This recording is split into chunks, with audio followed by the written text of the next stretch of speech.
Here we go, week 7 of El Duende. So if you are new to this video and this process, just scoot back into my profile and you will see all of the El Duende videos. We are on week 7, so you kind of missed a few. It's actually a really cool art process and you guys are all following along, so let's see what happens this week.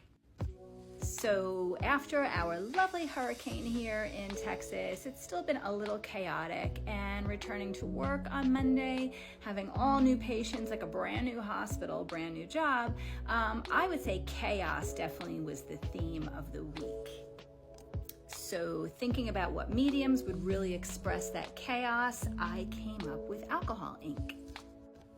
So I can't wait to see what this looks like. Remember that layer that I did? It's the modeling paste, but it was kind of like a grid because I laid the painter's tape down first, then layered it, peeled it up. It was really, really cool. Go back week 6, check it out. I'm gonna add my alcohol ink to this. Alcohol ink is really, really fluid. You can do a lot with it. It really reminds me of like an ombre effect and very chaotic. That's the theme I'm going for, so here we go. So if you're not familiar with alcohol ink, it is this really cool process. You just use any kind of alcohol. I just got this at the dollar store. And then you buy like these little tiny vials, I like to call them, of alcohol ink. So let me show you how it's done. So typically I would use this little dropper. You can get these anywhere, any art store. Actually, I think I've got them on Amazon as usual, but because I'm working in a large area, I'm just gonna actually start and just kind of pour on some ink, and I'm kind of concentrating on the squares itself. So then what you do is you take one of your inks and just drop it on like that. I'm going to use a different color. So it has this kind of like bleeding type effect, and I'm just going to continue this, so stay tuned.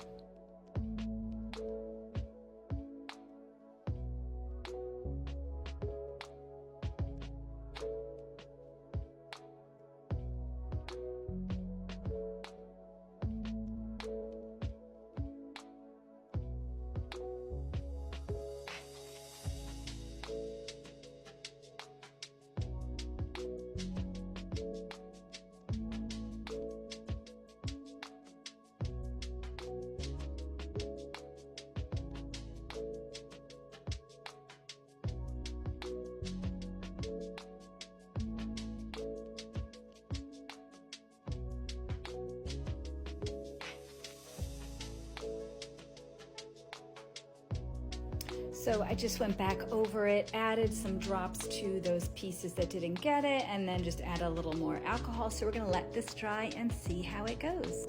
So just be careful using alcohol ink because you are using alcohol. So this potent smell of it, you know, could be a little toxic. So just be careful who you're using it with if you're working around children, even animals. But anyway, it dries fairly quickly. So let's see what happens. Tune in next week for part 8 of El Duende. I'm Jean and I'm an art therapist.